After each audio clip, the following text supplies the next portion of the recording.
Hi friends, welcome to Pendems kitchen. ఈరోజు వీడియోలో చాలా రుచిగా హెల్తీగా రాగులతోటి రాగి పిండితోటి 4 రకాల బ్రేక్ఫాస్ట్ రెసిపీస్ని అలాగే చట్నీ రెసిపీస్ని ఎలా ప్రిపేర్ చేసుకోవచ్చో చూపించబోతున్నాను. ప్రతి ఒక్క బ్రేక్ఫాస్ట్ కూడా చాలా రుచిగా ఉంటుంది. అంతేకాకుండా హెల్త్కి కూడా చాలా మంచిది. తప్పకుండా మీరు కూడా ట్రై చేసి చూడండి. సో ఇక ఏమాత్రం ఆలస్యం చేయకుండా రాగులతోటి అలాగే రాగి పిండితోటి ఈ బ్రేక్ఫాస్ట్లని ఎలా ప్రిపేర్ చేసుకోవచ్చో చూసేయండి. ఈ రాగి ఆవిరి కుడుమును ప్రిపేర్ చేసుకోవడం కోసం ఇలా ఒక గిన్నెని తీసుకొని అందులోకి 1 గ్లాసు దాకా మినపగుళ్ళని వేసుకోండి. ఈ మినపగుళ్ళని 1కి 2 సార్లు శుభ్రంగా కడిగేసి ఆ నీళ్ళన్నీ కూడా తీసేసి మళ్ళీ తిరిగి నీళ్ళని పోసుకొని దీని మీద మూత పెట్టేసి నైట్ అంతా కూడా నానపెట్టేసుకోండి. లేదంటే ఒక 10 గంటల సేపు నానపెట్టుకోండి. నెక్స్ట్ ఇంకొక గిన్నెని తీసుకొని అందులోకి మీరు ఏ గ్లాస్తో అయితే మినపగుళ్ళు వేసుకున్నారో అదే గ్లాస్ తోటి 1 గ్లాసు వరకు రాగులను వేసుకోండి. ఈ రాగులను మాత్రం ఖచ్చితంగా ఒక 4-5 సార్లు శుభ్రంగా కడగాలి. రాగుల్లో మట్టి ధూళి ఎక్కువగా ఉంటుందన్నమాట. అదంతా కూడా పోయే వరకు ఒక 4-5 సార్లు శుభ్రంగా కడిగేసి ఆ నీళ్ళన్నీ కూడా తీసేసి మళ్ళీ తిరిగి నీళ్ళను పోసుకొని ఈ రాగులను కూడా మినపప్పుతో పాటు కాకుండా సపరేట్గా ఒక 10 గంటల సేపు నానబెట్టుకోండి. నేనైతే ఇక్కడ నైట్ నానబెట్టేసుకున్నాను. నెక్స్ట్ డే ఉదయాన్నే మీకు చూపిస్తున్నాను. చూసారా, మనకి మినపగుళ్ళు చక్కగా నానిపోయాయి కదా, అదేవిధంగా రాగులు కూడా చక్కగా నానిపోయాయి. ఇప్పుడు ఒక మిక్సీ జార్ని తీసుకొని అందులోకి ఈ రాగుల్లో ఉన్న నీళ్ళన్నీ కూడా తీసేసి రాగులను మాత్రమే మిక్సీ జార్లోకి వేసుకోండి. ఈ రాగుల్ని ఫస్ట్ నీళ్ళేమీ వేసుకోకుండా కొంచెం బరకగా కచ్చాపచ్చాగా గ్రైండ్ చేసుకోండి. చూసారా, ఇలా కొంచెం బరకగా గ్రైండ్ చేసుకున్న తర్వాత ఇప్పుడు ఇందులోకి కొద్దిగా నీళ్ళని వేసుకుంటూ రాగుల్ని బాగా మెత్తటి పిండిలాగా గ్రైండ్ చేసుకోండి. నీళ్ళని ఒకేసారి ఎక్కువగా పోసేసుకోకుండా కొంచెం నీళ్ళని వేసుకుంటూ గ్రైండ్ చేసుకోవాలి. అప్పుడే మీకు రాగులు మెత్తగా గ్రైండ్ అవుతాయి అన్నమాట. సో ఇక్కడ చూసారా, ఇలాగ మెత్తగా గ్రైండ్ చేసుకొని నెక్స్ట్ ఇందులోకి మినపప్పును కూడా వేసేసుకొని తగినన్ని నీళ్లు పోసుకుంటూ ఈ పిండిని మరీ గట్టిగా కాకుండా అలాగని మరీ పలుచగా దోసల పిండిలాగా కాకుండా మీడియం కన్సిస్టెన్సీలో గ్రైండ్ చేసుకోవాలి. ఇక్కడ నేను మీకు పిండిని గ్రైండ్ చేసిన తర్వాత చూపిస్తున్నాను. చూసారా, పిండి కన్సిస్టెన్సీ అనేది ఈ విధంగా ఉండాలన్నమాట. ఇలా గ్రైండ్ చేసుకున్న పిండిని ఒక గిన్నెలోకి వేసుకోండి. నెక్స్ట్ ఇందులోకి రుచికి సరిపడా ఉప్పుని అలాగే ఒక 1/2 టీ స్పూన్ దాకా వంట సోడాని 2 టీ స్పూన్ల దాకా నీళ్ళని వేసుకొని ఈ ఉప్పు వంట సోడా అన్నీ కూడా పిండిలో కలిసేటట్లుగా బాగా కలుపుకోండి. ఇలా కొద్దిగా వంట సోడా వేసుకుంటేనే మీకు ఈ రాగి ఆవిరి కుడుములు అనేది సాఫ్ట్గా వస్తాయి అన్నమాట, లేకపోతే కొంచెం గట్టిగా వస్తాయి. అందుకని ఇలా కొంచెం వంట సోడాని వేసుకొని కలుపుకోండి. సో మొత్తానికి పిండి కలుపుకున్న తర్వాత ఫైనల్గా పిండి కన్సిస్టెన్సీ చూపిస్తున్నాను. చూసారా, ఈ విధంగా పర్ఫెక్ట్గా పిండిని రెడీ చేసుకోవాలి. ఇంతకన్నా గట్టిగా ప్రిపేర్ చేసుకుంటే మీకు ఈ కుడుములు గట్టిగా వచ్చేస్తాయి. అలాగని పిండిని మరీ పలుచగా ప్రిపేర్ చేసుకుంటే రాగి ఆవిరి కుడుములు సరిగా రావన్నమాట. అందుకని ఈ కన్సిస్టెన్సీలో పిండిని రెడీ చేసుకొని ఇప్పుడు ఆవిరి కుడుమును ప్రిపేర్ చేసుకోవడం కోసం నేను ఇక్కడ 30 ఇడ్లీ ప్లేట్లను తీసుకున్నాను. ఈ 30 ఇడ్లీ ప్లేట్లు లింక్ కావాలి అంటే వీడియో కింద డిస్క్రిప్షన్లో ఇస్తాను, ఒకసారి చెక్ చేయండి. ఒకవేళ మీకు ఇది వద్దు అనుకుంటే మీరు నార్మల్గా ఒక గిన్నెలో కొద్దిగా నీళ్ళను వేసుకొని ఒక కాటన్ క్లాత్ని కట్టేసుకొని ఆ కాటన్ క్లాత్ మీద మీరు చక్కగా ఈ ఆవిరి కుడుములను పెట్టుకోవచ్చు. లేకపోతే ఆవిరి కుడుములకి సపరేట్గా ఒక పాత్ర వస్తుంది, అది ఉన్నా కూడా మీరు ఈ ఆవిరి కుడుములని దాంట్లో వండుకోవచ్చు. సో నేనైతే ఇలా 30 ఇడ్లీ ప్లేట్లకి చక్కగా నెయ్యి రాసేసుకొని ఈ 30 ఇడ్లీ ప్లేట్లలో మనం ప్రిపేర్ చేసుకున్న పిండిని ఒక 2 గరిటెల వరకు వేసుకొని ఈ ప్లేట్ అంతా కూడా ఇలా స్ప్రెడ్ చేసుకోండి. ఈ ఆవిరి కుడుముని మరీ లావుగా మందంగా పెట్టుకోవద్దు, మీడియం సైజులో పెట్టుకుంటే మీకు చక్కగా లోపల వరకు ఉడుకుతుందన్నమాట. సో ఇలా చక్కగా అన్ని ప్లేట్లలో ఈ ఆవిరి కుడుముని పెట్టేసుకొని మనకి ఇలా చక్కగా 30 ఇడ్లీకి స్టాండ్ వస్తుందన్నమాట. ఈ స్టాండ్లో ఒక్కొక్క ప్లేట్ని పెట్టుకోండి. నేను ఇక్కడ 4 ప్లేట్లు ఉండే స్టాండ్ని తీసుకున్నాను. 3 ప్లేట్లు ఉండే స్టాండ్ కూడా ఉంటుంది, మీకు ఏది కావాలంటే అది కొనుక్కోవచ్చు. సో ఇలా చక్కగా 30 ఇడ్లీ స్టాండ్ని సెట్ చేసేసుకొని మీరు నార్మల్గా రెగ్యులర్గా ఇడ్లీని ఎలా వండుకుంటారో అదే విధంగా ఇడ్లీ పాత్రలో కొద్దిగా నీళ్ళను పోసుకొని మరిగించుకోండి. నేను ఇక్కడ ఆల్రెడీ ఇడ్లీ పాత్రలో నీళ్ళు పోసుకొని మరిగించుకుంటున్నాను. ఈ మరుగుతున్న నీళ్ళలో ఈ 30 ఇడ్లీ స్టాండ్ని పెట్టేసి మూత పెట్టేసుకొని వీటిని మీడియం ఫ్లేమ్లోనే ఒక 15 నుంచి 20 నిమిషాల పాటు ఉడికించుకోవాలి. ఇవి లోపల వరకు చక్కగా ఉడకాలి కాబట్టి మీడియం ఫ్లేమ్లో ఉడికించుకుంటేనే మనకి చక్కగా ఉడుకుతాయి అన్నమాట. సో ఈ ఆవిరి కుడుములు ఉడికేలోపు మీకు ఈ ఆవిరి కుడుముల్లోకి చాలా టేస్టీగా ఉండే ఒక సింపుల్ చట్నీని చూపిస్తాను. ఈ చట్నీ కోసం స్టవ్ మీద ప్యాన్ పెట్టుకొని అందులోకి ఒక 5-6 వరకు పచ్చిమిర్చిని ఇలా సగానికి తుంచుకొని వేసుకోండి. ఇలా పచ్చిమిర్చిని వేసుకున్న తర్వాత వీటిని ఒక 30 సెకండ్ల పాటు లో ఫ్లేమ్లోనే ఫ్రై చేసుకోండి. ఇలా నూనె వేసుకోకుండా ముందుగానే ఫ్రై చేసుకోవడం వలన మనకి పచ్చిమిర్చి పైకి తొల్లకుండా ఉంటాయి అన్నమాట. సో ఇలా ఒక 30 సెకండ్ల పాటు వేయించుకున్న తర్వాత నెక్స్ట్ ఇందులోకి 1 టీ స్పూన్ దాకా నూనెను వేసుకొని ఈ పచ్చిమిర్చిని కొద్దిగా లైట్గా రంగు మారేంత వరకు వేయించుకోండి. చూసారా, పచ్చిమిర్చి పైన ఇలా కొంచెం తెల్లగా వస్తే సరిపోతుంది. ఇప్పుడు ఇందులోకి ఒక మీడియం సైజులో ఉండే ఉల్లిపాయని ఇలా పొడవుగా ముక్కలుగా కట్ చేసుకొని వేసుకొని ఈ ఉల్లిపాయని లో టు మీడియం ఫ్లేమ్లో కలుపుకుంటూ ఉల్లిపాయ ముక్కలు మెత్తబడేంత వరకు వేయించుకోండి. మనకి ఈ చట్నీ కోసం ఉల్లిపాయ అనేది రంగు మారకూడదు అన్నమాట. జస్ట్ చూసారా, ఇలా కొంచెం గులాబీ రంగులోకి వచ్చి మనకి ఉల్లిపాయ ముక్క మెత్తబడితే సరిపోతుంది అన్నమాట. ఇలా ఉల్లిపాయని వేయించేసుకొని ఈ ఉల్లిపాయ పచ్చిమిర్చిని ఒక ప్లేట్లోకి వేసుకొని పూర్తిగా చల్లారనివ్వండి. నెక్స్ట్ ఇదే ప్యాన్లోకి మరొక టీ స్పూన్ వరకు నూనెను వేసుకొని నూనె వేడైన తర్వాత 1/2 టీ స్పూన్ చొప్పున ఆవాలు మినపగుళ్ళు వేసుకొని ఈ రెండింటిని లో ఫ్లేమ్లోనే చక్కగా ఆవాలు చిటపట్లాడేంత వరకు వేయించుకోండి. ఆవాలు చిటపట్లాడేటప్పుడు ఇందులోకి ఒక 2 టేబుల్ స్పూన్ల దాకా సన్నగా తరిగిన ఉల్లిపాయ ముక్కల్ని అలాగే ఒక రెమ్మ కరివేపాకును కూడా వేసుకొని ఈ ఉల్లిపాయని లైట్గా రంగు మారేంత వరకు వేయించుకోండి. సో ఉల్లిపాయ చూసారా, ఇలా చక్కగా రంగు మారేటప్పుడు స్టవ్ ఆఫ్ చేసేసి ఈ తాలింపుని రెడీగా పక్కన పెట్టేసుకోండి. నెక్స్ట్ ఇప్పుడు చట్నీని గ్రైండ్ చేసుకోవడం కోసం మిక్సీ జార్లోకి మనం ముందుగా వేయించి పక్కన పెట్టుకున్న ఈ ఉల్లిపాయ పచ్చిమిర్చిని వేసుకోండి. అలాగే ఒక 1/2 కప్పు వరకు పుట్నాల పప్పును వేసుకోండి. వీటినే వేయించిన శనగపప్పు అలాగే చట్నీ పప్పు అని కూడా అంటారు. నెక్స్ట్ ఇందులోనే 4-5 వెల్లుల్లి రెబ్బలు, ఒక చిన్న ముక్క చింతపండును వేసుకోండి. చింతపండుని మరీ ఎక్కువగా వేసుకోకూడదు. అలాగే రుచికి సరిపడా ఉప్పును కూడా వేసేసుకొని తగినన్ని నీళ్లు పోసుకొని చట్నీని బాగా మెత్తగా గ్రైండ్ చేసుకోవాలి. ఇక్కడ నేను మీకు చట్నీని గ్రైండ్ చేశాక చూపిస్తున్నాను చూసారా. ఇలా బాగా మెత్తగా గ్రైండ్ చేసుకున్న ఈ చట్నీని ఒక గిన్నెలోకి వేసుకొని ఇదే మిక్సీ జార్లోకి కొద్దిగా నీళ్ళను వేసుకొని ఈ నీళ్ళను కూడా ఈ చట్నీలో వేసేసుకొని కలుపుకోండి.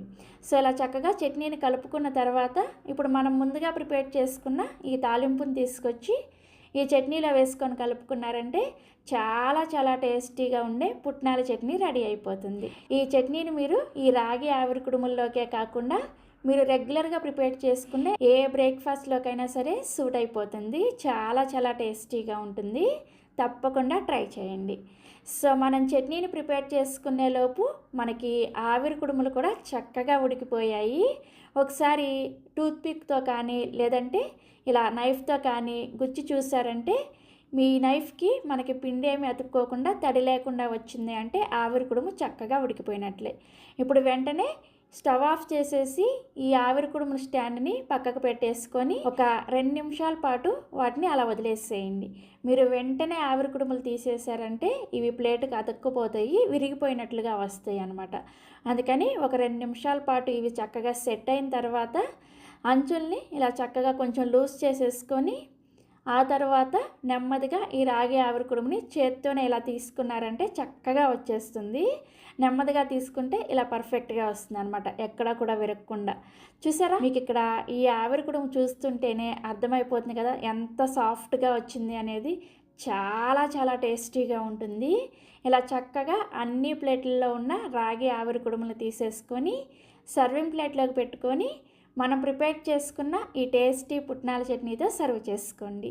ఇక నేను మీకు ఒక ముక్క తుంచి చూపిస్తున్నాను చూసారా, లోపల వరకు కూడా చక్కగా ఎంత బాగా ఉడికిందో. చాలా సాఫ్ట్గా కూడా ఉంటుంది అండ్ అలానే చాలా టేస్టీ కూడా ఉంటుంది.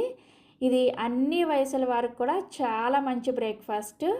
సన్నగా ఉండే పిల్లలకైతే మీరు వీక్లీ వన్స్ పెట్టారంటే వాళ్ళు పుష్టికరంగా తయారవుతారు. తప్పకుండా ట్రై చేయండి. మెత్తటి స్పాంజ్ లాంటి రాగి బందోసల్ని అలాగే టేస్టీ చట్నీని ఎలా ప్రిపేర్ చేసుకోవచ్చో వీడియోలోకి వెళ్ళి చూసేయండి. ఫస్ట్ మనం ఈ బందోస పిండిని రెడీ చేసుకోవడం కోసం ఇలా ఒక గిన్నెని తీసుకొని ఇందులోకి 1 కప్పు రాగుల్ని వేసుకోండి. ఈ రాగుల్ని 4-5 సార్లు శుభ్రంగా కడగండి.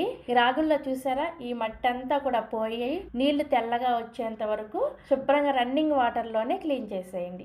ఇలా రాగుల్ని క్లీన్ చేసిన తర్వాత మళ్ళీ తిరిగి నీళ్ళని పోసేసుకొని వీటిని ఖచ్చితంగా ఒక 6 గంటల సేపు నానపెట్టుకోవాలి. ఈ మిల్లెట్స్ నానడానికి కొంచెం ఎక్కువ టైం పడుతుంది అనమాట. అందుకని మినిమం 6 గంటలు అయితే నానపెట్టుకోవాలి. సో 6 గంటల తర్వాత మీకు నేను చూపిస్తున్నాను చూసారా, రాగులు చక్కగా నానిపోయాయి. ఇప్పుడు ఈ గిన్నెని పక్కన పెట్టేసుకొని నెక్స్ట్ ఇప్పుడు ఇంకొక చిన్న గిన్నెని తీసుకొని ఇందులోకి మీరు ఏ కప్పుతో అయితే రాగులను కొలుచుకొని తీసుకున్నారో అదే కప్పుతోటి అరకప్పు మీడియం సైజులో ఉండే అటుకులను వేసుకోండి. ఈ అటుకులు కూడా శుభ్రంగా 1-2 సార్లు కడిగేసి ఆ నీళ్ళన్నీ కూడా తీసేసి ఇందులోకి మీరు తాగే మంచినీళ్ళను పోసుకొని ఒక్క 10 నిమిషాల పాటు నానపెట్టుకోండి. 10 నిమిషాల తర్వాత చూసారా అటుకులు చక్కగా నానిపోయి ఉంటాయి. ఇప్పుడు మిక్సీ జార్ని తీసుకొని ఇందులోకి మనం ముందుగా నానపెట్టుకున్న ఈ రాగులన్నింటినీ కూడా నీళ్ళేమీ లేకుండా మిక్సీ జార్లోకి వేసేసుకోండి. నెక్స్ట్ ఇందులోకి మనం నానపెట్టుకున్న ఈ అటుకులను కూడా వేసేసుకొని ఇందులోనే అరకప్పు పచ్చి కొబ్బరి తురుముని వేసుకోండి. మీరు రాగులను కొలుచుకున్న కప్పుతోనే అరకప్పు పచ్చి కొబ్బరి తురుముని వేసుకోవాలి. ఒకవేళ మీ దగ్గర టైంకి అవైలబుల్గా పచ్చి కొబ్బరి తురుము లేకపోయినా లేదంటే మీకు కొబ్బరి వేసుకోవడం ఇష్టం లేకపోయినా కానీ రాగులను నానపెట్టుకునేటప్పుడే అరకప్పు మినపప్పును కూడా వేసుకొని నానపెట్టుకోండి, సరిపోతుంది. కొబ్బరిని వేసుకున్న తర్వాత కొద్దిగా నీళ్ళని వేసుకొని బాగా మెత్తగా పిండిని గ్రైండ్ చేసుకోండి. చూసారు కదా, పిండిని ఈ కన్సిస్టెన్సీలో ఇలా మెత్తగా గ్రైండ్ చేసుకున్న తర్వాత ఒక గిన్నెలోకి తీసేసుకొని మూత పెట్టేసి ఖచ్చితంగా ఈ పిండిని రూమ్ టెంపరేచర్లోనే ఒక 8 గంటల సేపు ఫర్మెంట్ చేసుకోండి. మీరు ముందు రోజు నైటే గ్రైండ్ చేసి పెట్టుకున్నారంటే చక్కగా ఉదయానికల్లా దోశల పిండి రెడీ అయిపోతుంది. సో నేను కూడా ఇక్కడ ముందు రోజు నైట్ గ్రైండ్ చేసేసుకొని నెక్స్ట్ డే ఉదయాన్నే మీకు చూపిస్తున్నాను చూసారా, పిండి ఎంత చక్కగా పొంగిందో కదా. ఇలా పొంగి పిండి పులిస్తేనే దోశ చాలా టేస్టీగా ఉంటుంది, అలాగే హెల్త్ కూడా చాలా చాలా బాగుంటుంది. ఇలా ఫర్మెంట్ అయిన ఇడ్లీ పిండిలో కానీ దోశ పిండిలో కానీ విటమిన్ B12 అనేది ఇంప్రూవ్ అవుతుంది అనమాట. దానివల్ల మన ఎముకలు దృఢంగా అవుతాయి. ఇలా పొంగిన పిండిని ఒకసారి కలుపుకున్న తర్వాత ఇందులోకి రుచికి సరిపడా ఉప్పుని వేసుకొని కలిపేసుకోండి. కలుపుకున్న తర్వాత పిండి కన్సిస్టెన్సీ ఈ విధంగా ఉంటుంది. ఇప్పుడు స్టవ్ మీద ప్యాన్ పెట్టేసుకొని ఇందులోకి 1 టీ స్పూన్ దాకా నూనె వేసుకొని వేడి చేసుకోండి. నూనె వేడైన తర్వాత ఇందులోకి 1 టీ స్పూన్ ఆవాలు, 1 టీ స్పూన్ జీలకర్ర, సన్నగా తరిగిన 2 పచ్చిమిర్చీలు, అలాగే సన్నగా తరిగిన కొద్దిగా కరివేపాకు కూడా వేసేసుకొని లో ఫ్లేమ్లోనే వీటిని చక్కగా వేయించేసుకొని ఈ మిశ్రమాన్ని మనం ముందుగా ప్రిపేర్ చేసుకున్న ఈ పిండిలో వేసుకొని కలుపుకోండి. ఇలా తాలింపుని పిండిలో వేసుకొని బందోసలు వేసుకుంటే చాలా చాలా రుచిగా ఉంటాయి. ఇలా కలిపేసుకొని ఈ బందోస పిండిని రెడీగా పక్కన పెట్టేసుకోండి. నెక్స్ట్ ఇప్పుడు చట్నీని ప్రిపేర్ చేసుకోవడం కోసం ప్యాన్లోకి 2 టీ స్పూన్ల దాకా నూనె వేసుకొని వేడి చేసుకోండి. నూనె వేడైన తర్వాత మీరు తినే కారానికి తగ్గట్టుగా 4-5 వరకు పచ్చిమిర్చిని కానీ పండుమిర్చిని కానీ వేసుకోండి. పండుమిర్చి ఉంటే ఖచ్చితంగా వేసుకోండి, చాలా రుచిగా ఉంటుంది చట్నీ. వీటిని జస్ట్ ఒక 30 సెకండ్ల పాటు లో ఫ్లేమ్లో వేయించుకున్న తర్వాత ఒక మీడియం సైజులో ఉండే ఉల్లిపాయని ఇలా పెద్ద ముక్కలుగా కట్ చేసుకొని వేసుకొని 1 నిమిషం పాటు వేయించుకున్న తర్వాత ఇందులోనే 1/2 టీ స్పూన్ దాకా జీలకర్రను కూడా వేసుకొని వేయించుకోండి. ఈ చట్నీ కోసం ఉల్లిపాయలు ఎక్కువగా వేయించాల్సిన అవసరం ఏమీ లేదు. చూసారు కదా, ఉల్లిపాయ ఇలా లైట్గా వేగితే సరిపోతుంది. ఇలా వేయించుకున్న ఈ ఉల్లిపాయ పచ్చిమిర్చి మిశ్రమాన్ని మిక్సీ జార్లోకి వేసేసుకొని నెక్స్ట్ ఇప్పుడు ఇదే ప్యాన్లోకి ఒక చిన్న కప్పుతోటి పల్లీలను వేసుకొని ఈ పల్లీలను కూడా లో ఫ్లేమ్లోనే వేయించుకోండి. పల్లీలు చూసారు కదా, ఇలా చక్కగా వేగిన తర్వాత ఇదే మిక్సీ జార్లోకి వేసేసుకొని ఇందులోనే 2 వెల్లుల్లి రెబ్బల్ని అలాగే కొద్దిగా చింతపండుని వేసుకోండి, మరి ఎక్కువగా వేసుకోవద్దు. రుచికి సరిపడా ఉప్పుని అలాగే చట్నీని గ్రైండ్ చేసుకోవడం కోసం అవసరమైన నీళ్ళని వేసుకొని చట్నీని కొంచెం గట్టిగానే గ్రైండ్ చేసుకోండి. చూసారు కదా, ఇలా గట్టిగా గ్రైండ్ చేసుకున్న ఈ చట్నీని ఒక గిన్నెలోకి తీసుకొని ఇదే మిక్సీ జార్లోకి కొద్దిగా నీళ్ళని వేసుకొని ఈ చట్నీలో వేసుకొని కలుపుకోండి. చట్నీని మరీ పలచగా మరీ తిక్కుగా కాకుండా ఈ విధంగా ప్రిపేర్ చేసుకోండి. నెక్స్ట్ ఇప్పుడు ఈ చట్నీకి తాలింపు పెట్టుకోవడం కోసం తాలింపు గిన్నెలోకి 1 టీ స్పూన్ నూనె వేసుకొని నూనె వేడైన తర్వాత 1/2 టీ స్పూన్ చొప్పున పోపు దినుసులను వేసుకోండి. మినపగుళ్ళు, పచ్చిశనగపప్పు, ఆవాలు అలాగే జీలకర్ర ఈ 4 పోపు దినుసులను వేసుకున్న తర్వాత ఇందులోనే 2 ఎండుమిర్చిని కూడా తుంచుకొని వేసుకోండి. అలాగే కొద్దిగా కరివేపాకును కూడా వేసేసుకొని తాలింపును చక్కగా లో ఫ్లేమ్లోనే వేయించేసుకోండి. తాలింపు ఇలా చక్కగా వేగిన తర్వాత ఈ తాలింపుని తీసుకొచ్చి మనం ముందుగా గ్రైండ్ చేసుకున్న ఈ చట్నీలో వేసేసుకొని కలిపేసుకోండి. అంతే, చాలా సింపుల్గా టేస్టీగా చట్నీ రెడీ అయిపోయింది. ఈ చట్నీని కొంచెం స్పైసీగా ప్రిపేర్ చేసుకున్నారంటే మనం ప్రిపేర్ చేసుకోబోయే బందోసల్లోకి చాలా చాలా టేస్టీగా ఉంటుంది. తప్పకుండా ట్రై చేయండి. సో చట్నీ రెడీ అయిపోయింది కదా, నెక్స్ట్ ఇక ఏమాత్రం ఆలస్యం చేయకుండా బందోసలను ప్రిపేర్ చేసేసుకుందాము. బందోస కోసం నేను ఇక్కడ ఐరన్ పెనం మీద ప్రిపేర్ చేస్తున్నాను. మీరు కావాలంటే నాన్ స్టిక్ పెనం మీద కానీ లేదంటే ఫ్రై ప్యాన్ మీద అయినా సరే ప్రిపేర్ చేసుకోవచ్చు. ప్యాన్ వేడైన తర్వాత ఇలా 1 టీ స్పూన్ దాకా నూనె వేసుకొని, నూనె వేడైన తర్వాత ఈ విధంగా సెట్ దోస సైజులో బందోసలు వేసుకోండి. ఇలా బందోసలు వేసుకున్న తర్వాత బందోసల పైన హోల్స్ చూసారా ఎంత చక్కగా వస్తున్నాయో. ఇలా వస్తేనే దోశ మనకి చాలా స్పాంజీగా వస్తుంది. దీని మీద మూత పెట్టేసి లో టు మీడియం ఫ్లేమ్ లోనే ఈ బందోసల్ని కాల్చుకోండి. ఈ బందోస ఒకవైపు చక్కగా కాలిన తర్వాత దీన్ని రెండో వైపు కూడా తిప్పుకొని రెండో వైపు కూడా లో టు మీడియం ఫ్లేమ్ లోనే కాల్చుకోండి. అయితే రెండో వైపు తిప్పినప్పుడు మూత పెట్టాల్సిన అవసరం ఏమీ లేదు. చూసారు కదా, బందోస ఇలా చక్కగా వేగిన తర్వాత సర్వింగ్ ప్లేట్ లోకి తీసేసుకోండి. ఇదే విధంగా మిగిలిన పిండితోటి అన్ని బందోసలను కూడా వేసేసుకోండి.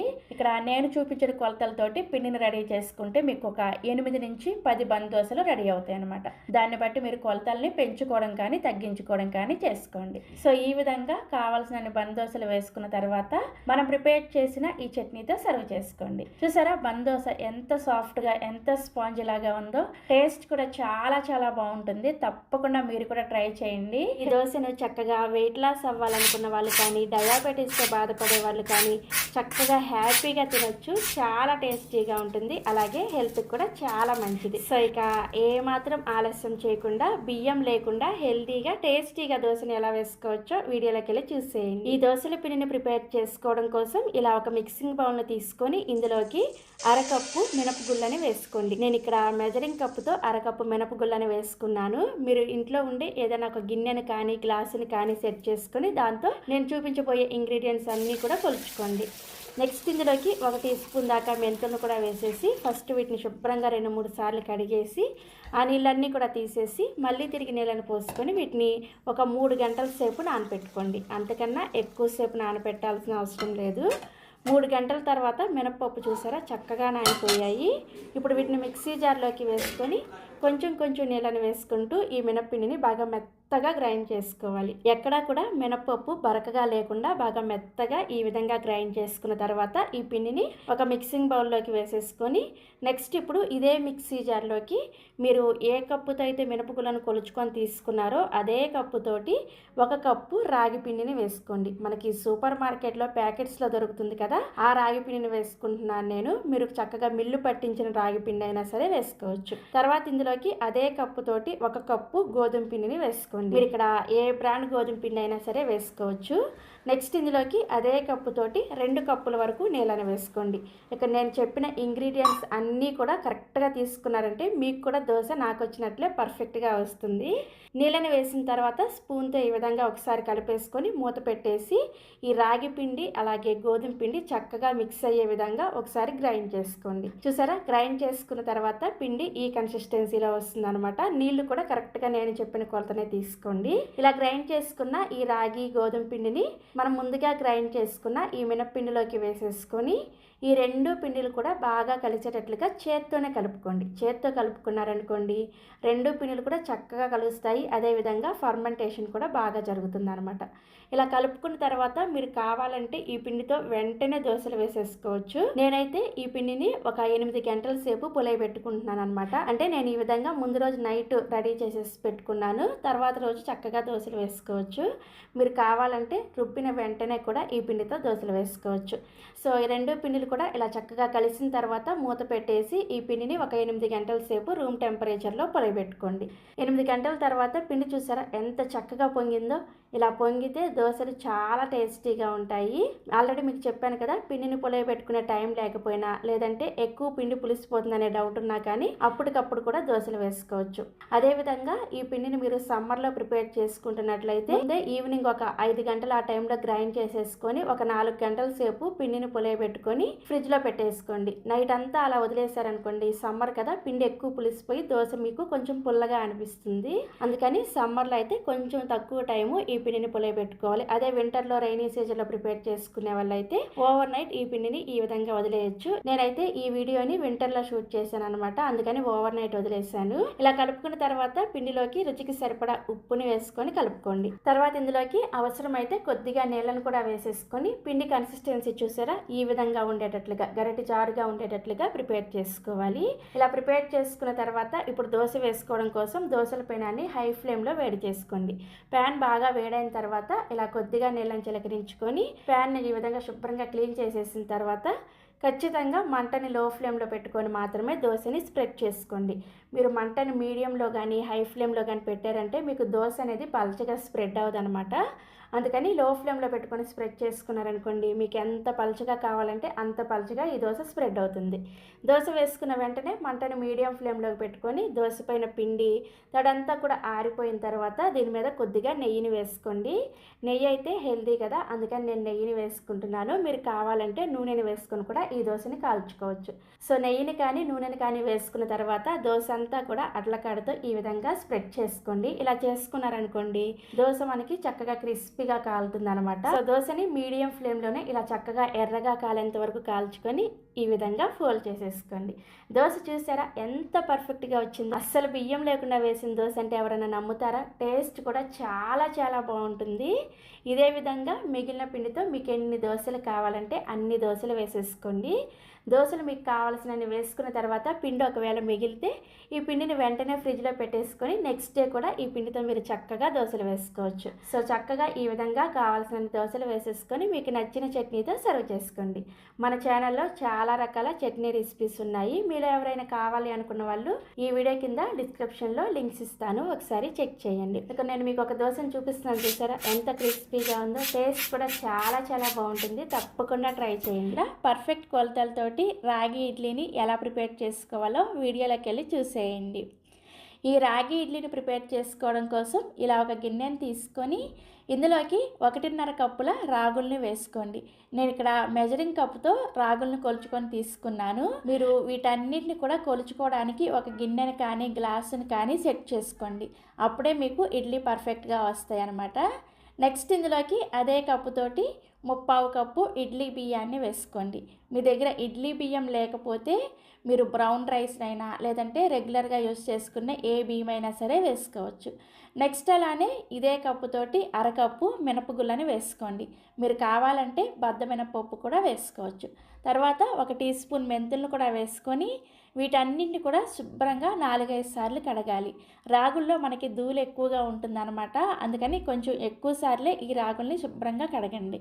సో 4-5 సార్లు శుభ్రంగా కడిగిన తర్వాత ఆ నీళ్ళన్నీ కూడా తీసేసి మళ్ళీ తిరిగి నీళ్ళను పోసుకొని వీటన్నింటిని కూడా ఖచ్చితంగా 6 గంటల సేపు నానబెట్టుకోవాలి. ఇవి నానిన తర్వాత ఇందులోకి మరొక 1/2 కప్పు ఇంకొక ఇంగ్రీడియంట్ వేసుకోవాలన్నమాట. ఇప్పుడే వేసుకోకూడదు, అది వేస్తేనే మీకు ఇడ్లీ అనేది చాలా సాఫ్ట్గా మెత్తగా టేస్టీగా కూడా ఉంటాయి అన్నమాట. సో ఇవి నానబెట్టుకున్న తర్వాత ఏమి వేసుకోవాలో నేను చూపిస్తాను. సో 4 రోజుల క్రితం మన ఛానల్కి ఇండస్ వ్యాలీ నుంచి ఒక పెద్ద పార్సిల్ వచ్చిందనమాట. ఈ పార్సిల్లో ఏముందో నేను కూడా మీతో పాటు చూద్దామని చెప్పేసి ఓపెన్ చేయకుండా పక్కన పెట్టేశాను. సో ఇప్పుడైతే ఓపెన్ చేసి ఈ పార్సిల్లో ఏముందో మీకు చూపిస్తాను చూడండి.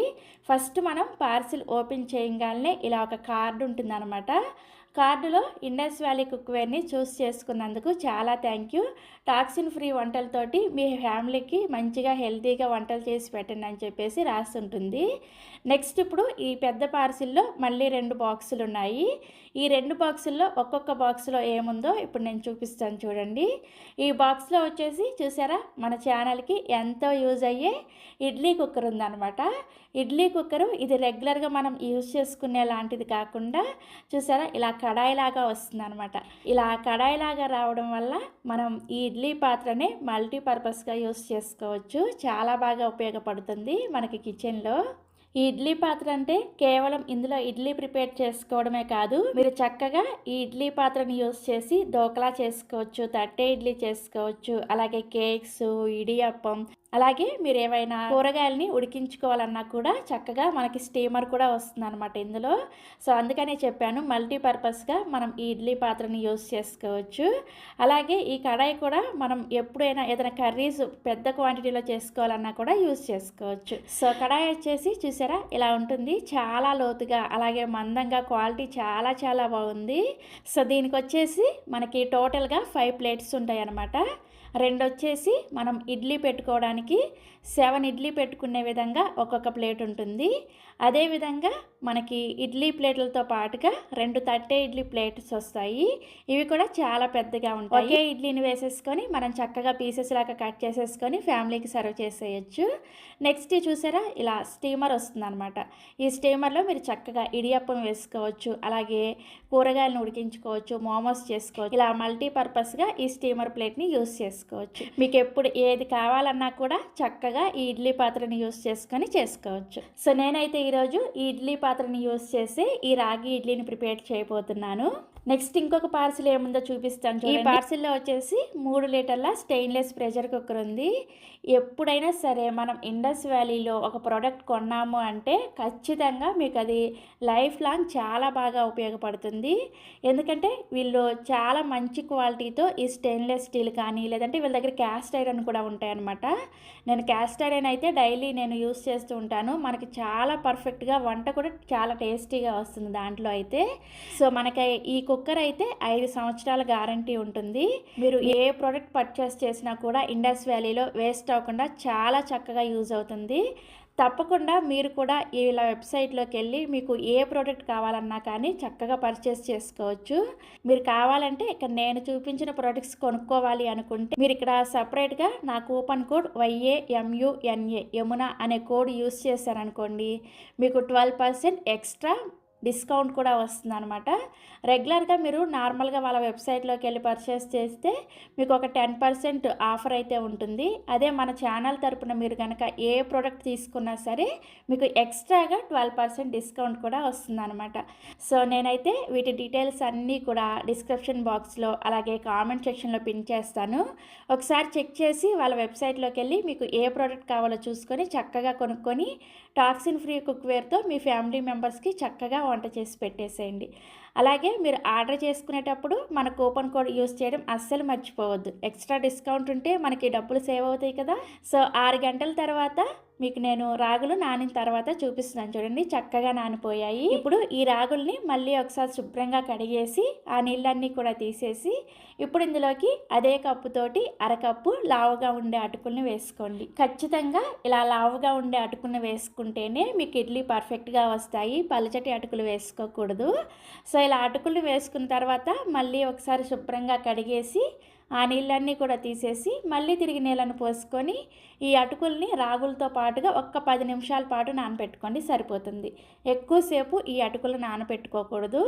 ఎక్కువసేపు నానబెట్టినా కూడా ఇడ్లీ అంత పర్ఫెక్ట్గా రావన్నమాట. సో 10 నిమిషాల తర్వాత చూసారా అటుకులు చక్కగా నానిపోయాయి కదా. ఇప్పుడు వీటిని గ్రైండ్ చేసుకోవడానికి మిక్సీ జార్లో కానీ లేదంటే గ్రైండర్లో కానీ ఈ నానబెట్టుకున్న పప్పులన్నీ కూడా వేసుకోండి. అందరి దగ్గర గ్రైండర్స్ అవైలబుల్గా ఉండవు కదా, అందుకోసం నేను మిక్సీ జార్లోనే గ్రైండ్ చేసి చూపిస్తాను. మీ దగ్గర ఒకవేళ గ్రైండర్ ఉంటే గ్రైండర్లో కూడా గ్రైండ్ చేసుకోవచ్చు. సో వీటిని గ్రైండ్ చేసుకోవడానికి అవసరమైన నీళ్ళని కొద్దిగా వేసుకుంటూ పిండిని బాగా మెత్తగా పేస్ట్ లాగా గ్రైండ్ చేసుకోండి. ఇక నేను మీకు గ్రైండ్ చేశాక చూపిస్తాను చూసారా, పిండి ఎక్కడా కూడా బరక లేకుండా ఇలా బాగా మెత్తగా గ్రైండ్ చేసుకోవాలి. ఇలా గ్రైండ్ చేసుకున్న ఈ పిండిని ఒక గిన్నెలోకి వేసుకోండి. ఇదే విధంగా మిగిలిన పప్పులు రాగులను కూడా గ్రైండ్ చేసేసుకొని ఇదే గిన్నెలోకి వేసుకొని ఇందులోకి రుచికి సరిపడా ఉప్పును కూడా ఇప్పుడే వేసేసుకొని ఈ పిండిని కనీసం 2 నిమిషాల పాటు మీ చేత్తోనే బాగా కలుపుకోండి. ఇలా కలుపుకోవడం వల్ల పిండిలో చక్కగా గాలి ఏర్పడి పిండి చక్కగా ఫర్మెంట్ అవుతుంది అనమాట. సో ఒక 2 నిమిషాల పాటు పిండిని ఇలా కలుపుకున్న తర్వాత దీని మీద మూత పెట్టేసి ఈ పిండిని ఖచ్చితంగా రూమ్ టెంపరేచర్లోనే ఒక 8 గంటల సేపు ఫర్మెంట్ చేసుకోవాలి. పిండిని గ్రైండ్ చేసిన వెంటనే ఫ్రిడ్జ్లో పెట్టకూడదు, మనం రూమ్ టెంపరేచర్లో పెడితేనే పిండి చక్కగా పులుస్తుంది అనమాట. సో నేనైతే ఇక్కడ ముందు రోజు నైట్ గ్రైండ్ చేసేసుకొని నెక్స్ట్ డే ఉదయాన్నే మీకు చూపిస్తున్నాను చూసారు. పిండి చక్కగా పొంగింది కదా, ఇలా పొంగితేనే మనకి ఇడ్లీ పర్ఫెక్ట్గా వస్తాయి. ఇలా పొంగిన పిండిని ఒకసారి కలుపుకొని ఒకసారి సాల్ట్ని చెక్ చేసుకోండి. మనం పిండిని ఫర్మెంట్ చేసుకునే ముందే సాల్ట్ని వేసుకున్నాం కదా, సాల్ట్ ఒకవేళ సరిపోకపోతే కొద్దిగా సాల్ట్ని వేసుకొని కలుపుకోవాలి. పిండి చూసారా, మనం గ్రైండ్ చేసుకున్నప్పుడు చాలా లూజ్గా ఉంది కదా, ఫర్మెంట్ అయిన తర్వాత ఇలా చక్కగా పిండి సెట్ అయిపోతుంది అనమాట. పిండి కన్సిస్టెన్సీ ఈ విధంగా ఉండాలి. ఇప్పుడు ఇడ్లీ పెట్టుకోవడం కోసం మనం ఇండస్ వ్యాలీ నుంచి తీసుకున్న ఈ ఇడ్లీ ప్లేట్లకి ఒక చుక్క నూనెను వేసుకొని ఈ ఇడ్లీ ప్లేట్లకి అప్లై చేసుకోండి. ఇలా నూనె అప్లై చేసుకోవడం వల్ల ఇడ్లీ మనకి ఉడికిన తర్వాత ప్లేట్కి అతుక్కోకుండా చక్కగా వస్తాయి అనమాట. సో ఇలా నూనెని అప్లై చేసిన తర్వాత మనం ప్రిపేర్ చేసుకున్న ఈ రాగి పిండిని చక్కగా ఇడ్లీ ప్లేట్లలో ఈ విధంగా పెట్టేసుకొని మీకు ఎన్ని ప్లేట్లు కావాలంటే అన్ని ప్లేట్లు పెట్టుకోండి. నేనైతే 2 ప్లేట్లలో ఇడ్లీని పెట్టేసుకున్నాను. ఇడ్లీ పెట్టేసుకొని ఇక్కడ నేను ముందుగానే ఈ ఇండస్ వ్యాలీ నుంచి తీసుకున్న ఈ కడాయిలోకి కొన్ని నీళ్ళను వేసుకొని మరిగించుకుంటున్నాను. నీళ్ళు చూసారా, ఇలా చక్కగా బాగా మరుగుతూ ఉండాలన్నమాట. ఇలా నీళ్లు బాగా మరిగేటప్పుడు మాత్రమే ఈ ఇడ్లీ ప్లేట్లను పెట్టుకొని పైన మూత పెట్టేసి ఒక 10 నిమిషాల పాటు హై ఫ్లేమ్లోనే ఉడికించుకోండి. నీళ్ళు సరిగా మరగకుండా ఇడ్లీ ప్లేట్లను పెట్టుకున్నారంటే ఇడ్లీ మీకు పొంగవన్నమాట. అందుకని నీళ్ళు చక్కగా మరిగేటప్పుడే ఇలా ఇడ్లీ ప్లేట్లను పెట్టుకొని ఉడికించుకోవాలి. సో 10 నిమిషాల తర్వాత మూత తీసి మీ చేతిని ఒకసారి నీళ్ళతో తడి చేసుకొని చెక్ చేసుకోండి. మీ చేతికి ఒకవేళ పిండి ఏమీ అతుక్కోవట్లేదు అంటే ఇడ్లీ చక్కగా ఉడికిపోయినట్లే. ఇప్పుడు వెంటనే స్టవ్ ఆఫ్ చేసేసి ఈ కడాయిని తీసుకొచ్చి పక్కన పెట్టేసి ఒక 2 నిమిషాల పాటు ఇడ్లీ సెట్ అయిన తర్వాత ఇడ్లీని చక్కగా ఇలా తడి స్పూన్తో డీమౌల్డ్ చేసుకోండి. చూసారా, ఇడ్లీ ఎంత సాఫ్ట్గా వచ్చిందో చూస్తేనే అర్థమవుతుంది కదా. ఈ విధంగా అన్ని రాగి ఇడ్లీలను కూడా సర్వింగ్ ప్లేట్లోకి తీసుకొని మీకు నచ్చిన చట్నీతో సర్వ్ చేసుకోండి. నేనైతే పల్లీ చట్నీతో అలాగే ధనియాల కారంతో సర్వ్ చేసుకున్నాను.